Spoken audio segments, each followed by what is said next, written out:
نو تاسو ګورئ چې دلته د پاکستان پوستې هم اپله ښکاري. دې بله چې کومه ساحه ده دا د افغانستان ده او اپله چې کومه ساحه ده دا د پاکستان د هغه پوستې او هغه باډر اخري نقطه به تاسو ته ښکاري.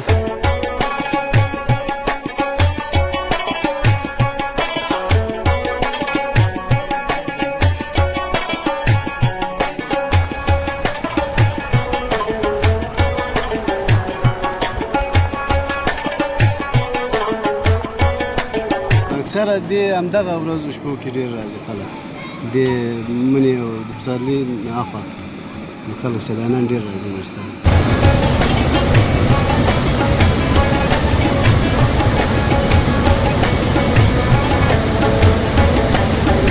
دې ته څنګه پیتي یوتي ګل وایي. دا د نورستان د درو نه د پیتي ګل په نوم باندې دره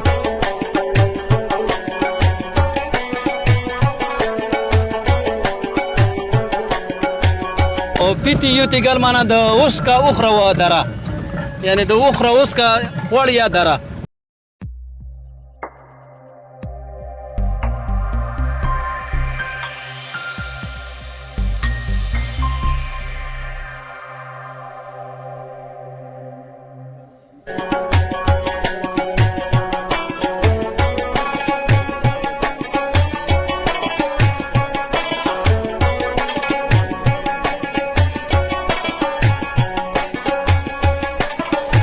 السلام علیکم، ستړي مشئ، وخت مو په خیر. د همیشه بهار یوټیوب چینل درنو لیدونکو په دې هیله چې ټول به روغ و جوړ او خوشحاله اوسئ. قانت الله باور یو ځل بیا ستاسو په درانه چوپړ کې حاضر یم. خوږو لیدونکو، نننۍ خپرونه کې یو سفر لرو. فعلا چې موږ چیرته ولاړ یو د کونړ ولایت د ناړۍ ولسوالۍ ساحه ده چې دې په له کومه ساحه شروع کیږي دا نو د نورستان ولایت مربوط کیږي چې کامدیش ولسوالۍ ساحه ده او دې خوا چې زه کوم ولاړ یم دا ساحه نو د کونړ ولایت ناړۍ ولسوالۍ چې اخري ولسوالۍ هم ده په دې نوم یادیږي. موږ به سټارټ او شروع له دغه ځای څخه کوو او نیغ پر هغه به نورستان ولایت ته ځو. د نورستان ولایت طبیعي ښکلاوې او منظرې په تاسو باندې ګورو. نو تاسو ګورئ چې دلته د پاکستان پوستې هم اپله ښکاري. دې بله چې کومه ساحه ده دا د افغانستان ده او اپله چې کومه ساحه ده دا د پاکستان د هغه پوستې او هغه باډر اخري نقطه به تاسو ته ښکاري. فقط د دې ترمنځ فاصله په دې یو خوړ کې ده چې دغه خوړ دې ته فاصله او جداوالی ورکړې اپله پاکستان دی او دې بله افغانستان دی. نو موږ هم سفر لرو، نیغ پر هغه به نورستان ولایت ته ځو. په لاره کې چې کومې ښکلاوې او منظرې راځي چون دغه لاره هم یو څه طولاني ده، خستکونه هم ده، خامه لاره ده. نو په تاسو به مختلف ځایان وینو. مومن صاحب هم را سره دی. دغه سفر کې انشاءالله ټول به شریکه سره ځو. کومې ښکلاوې چې دي کوم ځای کې د دمې زمینه مساعده شو هلته به دمه هم کوو تر څو هلته هم تاسو باندې هغه مختلف ځایان ووینو.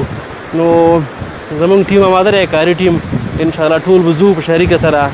په نورستان ولایت کې به هم تاسو لپاره مختلفې په زړه پورې او ښایسته خپرونې د نورستان له طبیعي ښکلاو، منظرو، کلتور څخه، فرهنګ څخه، سپورت څخه، ورځني ژوند څخه تر څنګ یې هلته پر رسم او رواجونو هم غږېږو راسره پاتې شئ او زموږ دغه خپرونې حتما در سره وګورئ او له نورو ملګرو سره هم شریکې کړئ.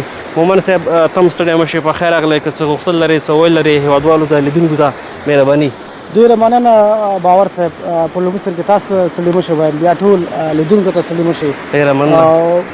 کوم ساحه کې چې موږ اوس قرار لرو، چې کوم ساحه کې موږ اوس ولاړ یو، نو دغلته یو سیند دی منځ کې. نو د سیند هغې غاړې ته دا د پاکستان خاوره ده او دې غاړې ته چې دی د افغانستان خاوره ده.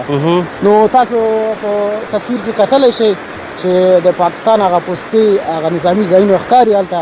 نو خاوره ده د پاکستان. نو ماته د افغانستان هر ګوټ، هر ولسوالي، هر ولایت ډېر ځانګړی دی او ماشاءالله کونړ ولایت ډېر یو ښایسته ولایت، یو سرسبزه ولایت ده، یو غریزه علاقه ده. نو ماته ډېر ځانګړی دی دغه کونړ ولایت. نو رښتیا چې زما دغه ساحه ډېره خوښه شو. او بله دا چې دا د افغانستان او د پاکستان ترمنځ یو پوله ده چې هغې غاړې ته پاکستان خاوره ده او دې غاړې ته چې دی د افغانستان خاوره ده. نو مونږ لکه څرنګه چې تا مخکې یادونه وکړه چې مونږ نیغ و نیغ سفر لرو له خیره نورستان ولایت ته. نو نورستان ولایت ماشاءالله زه خپله تللی نه یم، نو ما لپاره دا ډېر ځانګړی دی دغه سفر، ځکه چې ما هغه رسنیزې چې ما لیدلي دي نو ډېرې ښکلاوې لري هغه ځای. نو مونږ انشاءالله سفر لرو، لاره کې چې کوم ښکلاوې دي ښکلې ساحې دي او هغه به تاسو ته زمونږ د چینل له لارې تاسو ته به درښیو. نو هیله ده چې د خپرونې تر پای شېبې پورې زموږ ملتیا وکړئ. ډېره مننه جناب مومن صاحب، خیر اوسئ. خوږو لیدونکو، استاد هم موږ سره په نن سفر کې مل دی او دا به لاره کې چې کومې منظرې دي چون موږ په دې لاره باندې خاص بلد نه یو، نو استاد به هم موږ سره کومک کوي او هغه ځایونه به موږ ته راښیي. استاد هم ستړی مه شئ، په خیر راغلی. مننه ستاسو نه، مننه چې تاسو دا موقع موږ ته راکړه او موږ سره د لارې ملګري شو. خوشحاله اوسه، ډېره مننه. که څه هم دغه لاره به یو څه اوږده وي که نه، تقریبا خلک وایي که نه، موږ خو تر اوسه لاړ شوي نه یو چې 6 ساعته یا 9 ساعته مزل دی. نو لاره کې چې کومې ښکلاوې راځي هغه به هم په هېوادوال باندې ګورو، ځکه زموږ دغه خپرونه اکثره مسافر هم ګوري، هغوی ته به دا ښایسته ځایان ښیو. زموږ د نورستان ښکلا ده او دا موږ غواړو چې د ټول افغانستان ته ښکاره کړو. او دغه ساحه ناړۍ ولسوالۍ مربوط ده که نه، چې اخري ولسوالۍ ده. ولسوالۍ مربوط ده، د دې نه پورته د نورستان شروع کېږي، دې ته د تپیاوي خړګۍ وایي. د تپیاوي معنا له تودو اوبو خړګۍ، تودې د اوبو. دې نه پورته د نورستان ساحه شروع کېږي انتر پچګرام او دیوانه بابا پورې. او دا دوه ولسوالۍ دي چې یو د کامدېش ولسوالۍ ده، یو د برګي مټال ولسوالۍ. امکان لري یو بله ولسوالۍ مې اضافه شي. ډېره مننه استاده، سفر لوی دی، نو انشاءالله ځو به ورو ورو حرکت کوو. سره زه به وکړم چې سفر لوی لرو او لارې کې چې ګپ شپ ونه لګو. نو استاد به موږ سره یې لاره کې به ګپ شپ لګو انشاءالله. لارې کوم ساحې چې دي کوم انشاءالله ځایونه چې د ولیشت نه به استاد تاسو معلومات استاد راکوي او استاد هم ماشاءالله ښه ګپ شپي ښکاري. انشاءالله به لارې کې به ورسره ګپ شپ لګو. افتخار دی. ډېره مننه، خوشحاله اوسئ. افتخار یې ډېره مننه.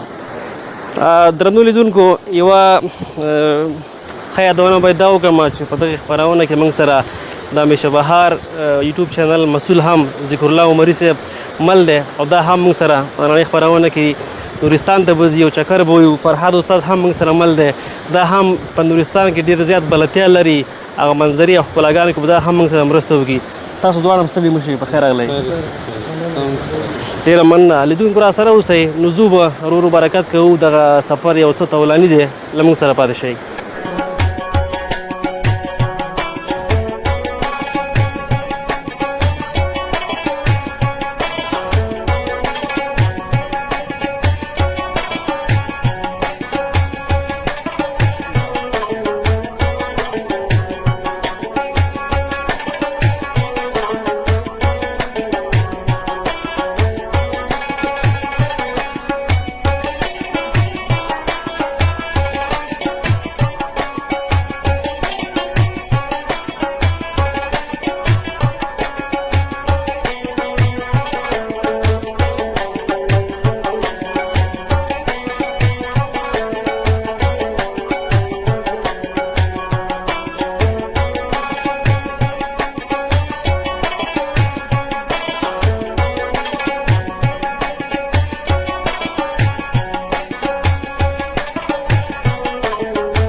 خوږو لیدونکو، بیا هم ستړي مه شئ. لکه څرنګه مې چې پیل کې یادونه وکړه، د کونړ ولایت د ناړۍ ولسوالۍ څخه مو پیل کړی دی او نیغ په نیغه به نورستان ولایت ته ځو. نو لږ مخکې راغلو، یو څه مزل هم وکړې، دلته نورستان په اډه کې ودرېدو. یو ورور ما سره تر څنګ ولاړ دی، ته سره خبرې اترې کوم. فکر کوم دلته په اډه کې منشي دی. سلام، ستړی مه شئ. وعلیکم سلام، نوم مې اختر محمد دی او د نورستان ولایت د کامدېش اوسېدونکی یم او دلته د اړې ترانسپورټ مدیر یم، منشي خبل دی. ښه، که دا راته ووایي چې څومره وخت کېږي دلته چې د په دغې وظیفه باندې هلته بوخت یې او مصروفه یې؟ تقریبا دا دویم کال دی. دویم کال. که دا راته ووایي چې دغه لاره خو یو څه طولاني ده که نه، خسته کونه مطمني، په دې وروستیو کې د سیلانیانو پام دې خواته ډېر زیات شوی که نه، خلک دلته چکر لپاره ډېر راځي. که ته راته ووایي ماشاءالله دلته دا 2 کاله زما دلته کېږي وظیفې، نو ماشاءالله دلته سیلانیان ډېر راځي. زموږ نورستان ښکلا هم لري او دلته ډېر کسان راځي همدغه ځایونه.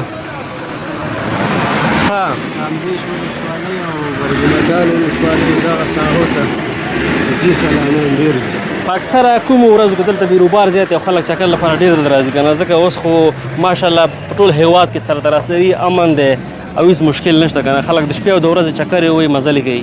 اکثره دې همدغه ورځو شپو کې ډېر راځي خلک د مني او د پسرلي هاخوا خلک سیلانیان ډېر راځي نورستان. موسم هلته بیخي برابر دی ښه صحیح موسم ښه برابر موسم دی ځکه یو دلته خو چې موږ ګورو یو څه ناڅه ګرمي شته ځکه خوله شي اوس چې څونه پورته کېږي دونه هوا برابرېږي او هوا ښکلا کېږي او ښایسته ځای دی.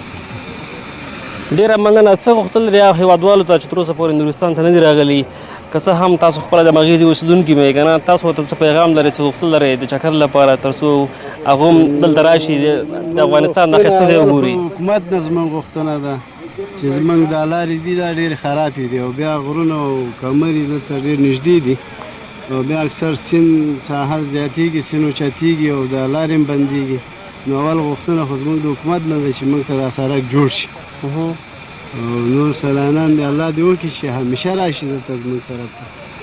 ډېره مننه په همدې هیله. او کله چې تا مخکې یادونه وکړه خبرو کې که نه چې اوبه راشي دې خوړونو کې بیا دغه لارې بند دي بیا خلک څنګه کړي دا خو بیا غټه ستونزه ده که نه ځکه تګ راتګ بندېږي چې خوړونو کې اوبه راشي یا لاره بنده شي بیا صحیح دا بس کوم ځای پورې چې ګاډي ځي هغه ځای پورې ځي بیا پیاده مزلې دي نو پیاده مزل ډېره سخته نه ده دا بعضې ورونه وایي که نه چې اووه ساعته مزل د موټر کې او بیا چې پیاده ځي پیاده ځي نو بیا اووه ساعته نه حسابه ونو څو دا 13 ساعته دا به ډبل کېږي بیا نو کېږي. باور صاحب بخار سره چې په لومړي کې تاسو ته ښه راغلاست وایم نو که دغه چارتراش په باره کې معلومات ورکړي چې دغه چارتراش هم پروت دی دا د کوم ځای نه راځي او دلته کوم ګټې دغه چارتراش نه خلک ګټه اخلي. دا زموږ دلته ډېر ساحې دي هر درې دی پتیګل دی او بازګل دی سارید دی ګوردیش دی دغه ساحونه دا چارتراش راغلي دلته او دلته دیونه دروازې کېږي کړکۍ کېږي نور هم هر څه دلته دې نه استفاده موږ کولی شو دې نه همدلته جوړېږي که نه بیا دې ځای نه نور بل ځای ته انتقالېږي چې کوم راغلي دا خو انتقالېږي او موږ چې کوم جوړوو هغه موږ خپله بیا غره نه راکوزوو جوړوو. ډېرې مننه خوشحاله اوسئ. مننه. نو لیدونکو راسره اوسئ مومن صاحب باور صاحب هم راسره دی نو دې ځای له خیره سفر کوو سفر لرو نورستان ولایت ته.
سره یاستئ زموږ سفر دوام لري نو مخکې لا ډېره لاره پاتې ده استاد هم راسره دی کوم څه چې په مخکې راځي دا ځایان ټول به تاسو ته درښایو استاد محترم که راته ووایه چې دا کوم ځای دی چې اوس سره رسېدلي ورته دا د ګاوردیش ساحه ده او دا دره چې ننوتل ده دا د ګاوردیش ساحه ده او دا د پاکستان سره سرحد لري د ډبا په نوم باندې یو کنډاو دی او هغې نه خواته پاکستان دی چې د اوڅن نومېږي اوڅن نومې کلی دی هم زموږ د دې وطن خلک پکې اوسېږي اکثریت یې نورستانیان دي خو د پاکستان د دغه لاندې دي او دا ګاوردیش نومېږي دا ساحه او خاص کر دا اوس چې پکې موږ روان یو دا ځای چې دی دا د کڼاچې په نوم باندې نومېږي دا کڼاچې دې ته کڼاچې وایي دا مخامخ چې کوم کورونه ښکاري دا د کڼاچې په نوم باندې یادېږي دا یو به خپل ځانګړې معنا لري که نورستاني ژبه کې کڼاچې په معنا زه خپل هم نه پوهېږم دا پخواني کفري نومونه دي په دې باندې زه خپل هم نه پوهېږم چې دا څه معنا لري خو صرف دا نوم یاد کړی ده چې کڼاچې ورته وایي او بس دا د نورستان ساحه ده استاد یو کار دی چې دغې لارې ته د سیند ځانګړې ښکلا ورکړې ده که سړی څومره مزل وکړي پوه شي ورسره څه لګېږي نه ورسره که نه ځکه تر څنګ سیند بهیږي نو هغه سړي هغه جسمن او روحن ورسره تازه بالکل دا خو نورستان هم په دې څو شیانو باندې دغه نورستان دی چې ونې لري میوې لري اوبه لري چینې لري او ښایسته منظرې لري نو په دې خاطر باندې نورستان دا نوم د نورستان چې دی د نور نه مراد دی که نه نو دا د ښکلا یو دغه ده نو بس یو تعریف ته د ښکلا په حساب باندې ډېره مننه لیدونکو را سره اوسئ نو مخکې لا هم مزل ډېر پاتې دی کوم نور نوي ځایان چې راځي هغه هم تاسو ته درښایو له موږ سره اوسئ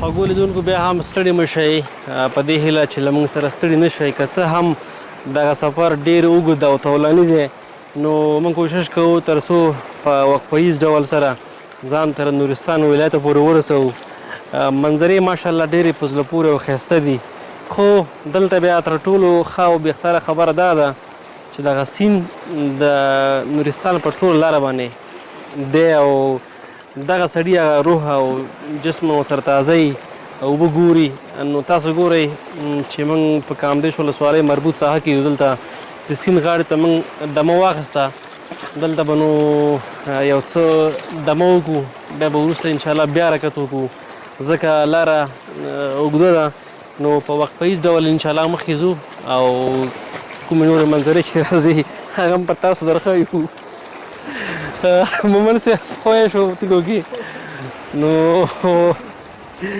ډېره خطرناک ځای هم دی ښایسته تیږې دي او اوبه ماشاءالله ګورئ څنګه چل دی خوښ شوې باور صاحب نو اوبه ډېرې یخې دي پوه شوې اوبه هم ډېرې یخې دي نو دا ځای ډېر ښویه و ما ټوپ مې ووهله بس خپل مې وښویده نو لیدونکو ته به یو معلومات ورکړم چې دغه ځای ماشاءالله تر اوسه موږ نورستان ولایت ته تر اوسه رسېدلي نه یو البته په نورستان ولایت داخل کامدیش لومړۍ ولسوالۍ ده باور صاحب نو که زه دا درته ووایم چې زما خو ډېر یخ وشو اوس دا وګوره یخ خو دی دومره یخ ماشاءالله یخه ساحه او دومره یخ هوا او ښایسته سیند اوبه یخ اوبه دي نو زما خو یخ کېږي نو په دې مونږ خو جلال آباد نه راغلي دا لا تر اوسه پورې کامدیش ولسوالي ده دا چې لا برګي مټال ته لاړ شي او کامدیش خو دا ده که نه برګي مټال فکر کوم او بله کوم ولسوالي هغه هم ډېر یخه ده که نه نو هلته به ځو ځکه تر اوسه خو موږ نورستان نه دی کتلی چې یو ځل ووینو بیا موږ ته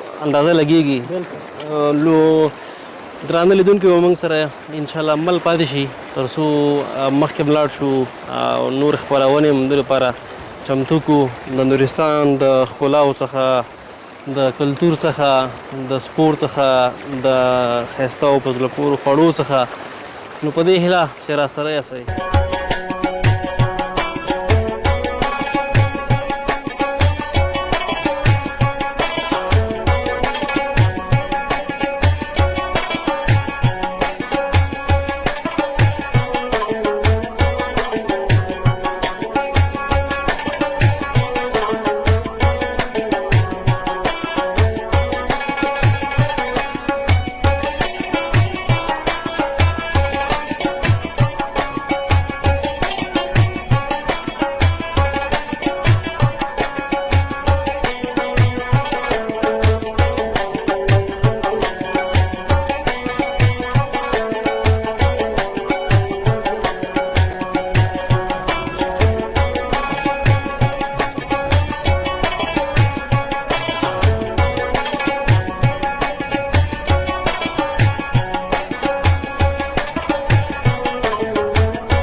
خوږو لیدونکو بیا هم ستړي مه شئ زموږ سفر جریان لري او دا هم روان یو نورستان ته نو په دې هیله چې له موږ سره ستړي نه شئ استاد اوس ډېر یو جالب نوم واخیسته یوتي پیتي ګل فکر کوم ډېر جالب نوم هم دی نو استاد په دې اړه معلومات لري د سره به وغږېږو استاده دې ته څنګه پیتي یوتي ګل وایي دا د نورستان د درونه د پیتیګل په نوم باندې دره ده خو دا د پیتیګل خلک چې کوم دي ډېر باشعوره دغه خلک دی نو د دې د وجې نه د دې ځوانانو دې ته دا د پیتي یوتي ګل په نامه مشهور کړی ده چې اوس کا اخرا او یعنې ګل په نامه زمونږ خوړ ته ویل کېږي دره نو پیتي یوتي ګل معنا د اوس کا اخرا و دره یعنې د اخرا اوس کا خوړ یا دره او فکر کوم ما لکه چې نوم د مخکې وروسته واخیستو او خپل لکه دا په دې مشهوره ده مقصد نوم یې پیتیګل دی د پیتیګل نه سره دې سره دا ټکی اضافه کړی دی چې پیتي یوتي ګل یعنې اوخره اوس کا خوړ یعنې به خلکو شی خوړو که څه حساب و لکه دا داسې ده چې میوجات لري دا دره مالداري ده پکې غوزان دي شفتالان دي مڼې دي انار دي انګور دي لکه د هر قسمه میوې نه برخوردار دی دا وطن نو دې خاطر هم دا خلک یې داسې دا کوي چې یاره دې درې ته راشي نو وخوره اوس کا اوبې پښتو کې یو متل دی که نه وایي چې وخوره اوس که حساب مه منه حساب مه منه او همدغسې معنا ورکوي دا ټکی هم او دا یې پل دی په دې پلو ته پورې وځي او په دې څنګ کې روډ تللی دی خو بدبختانه دا روډ دونه معیاري نه دی خلک ورته سیلانیان ورته راځي ډېر زیات همیشه خو روډ یې ډېر مزهدار نه دی کېدای شي د دې نه وروسته د دې روډ باندې کار وشي په اسکواټر باندې ووهل شي دا په لاس وهل شوی روډ دی د دې کلي خلکو دا همت کلی په لاس یې وهلی دی او د بارانونو سیلابونو له لاسه همیشه دغه یي دا لکه داسې معیاري جوړ نه دی که نه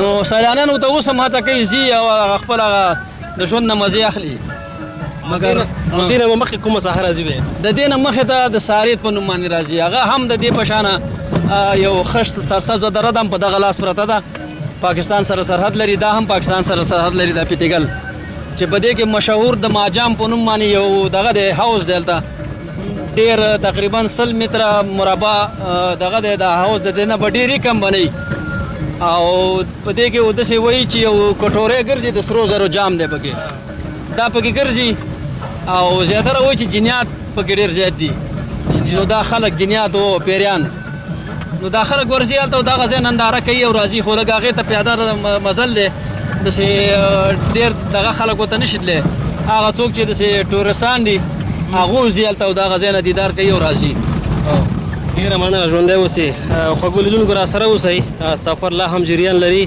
مخکې نور چې کوم په زړه پورې او تاریخي ځای هم راځي نو استاد انشاءالله موږ سره دی او کافي معلومات لري تاسو سره شریکوو